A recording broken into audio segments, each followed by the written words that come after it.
கையில் தொட்டாவும் வேலையை காட்டுவோம். இந்த மாதிரி இவ்வளோ தான் தொடணும், நல்லா இந்த மாதிரி இவ்வளோ தான் தொடணும். வேணுமா வேணுமா உனக்கு வேணுமா வேணுமா? வாய்க்கில் போட்டு டிஷ்கு டிஷ்கு டிஷ்கு டிஷ்கு. வேணுமாடி வேணுமாடி வேணுமாடி. இது வாய்க்குள்ள வச்சுக்கோ. இந்த கப்பை வாய்க்குள்ள இது பண்றது அப்பல எதுவும் பண்ணல, ஒண்ணுமே பண்ணாதப்போ பண்ணுது. அடை குடிக்கும்போது அதான் இனி கையால தொடுறதே இல்லை, கையால தொடவே மாட்டேன்.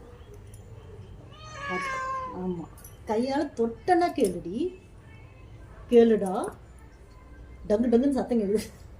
கையால தொட்டா கேளு. ஜுங்கலக்கடி அங்க அது அங்கேயே தான் நிற்கும். வா உள்ள வாடி. மேக்ஸில் இருக்க அந்த பொம்மை அப்படியே இருக்கு பாரு, அங்கே உட்காந்துருக்கேன். இந்த மேக்ஸில் இருக்கிறது மாதிரியே இருக்க.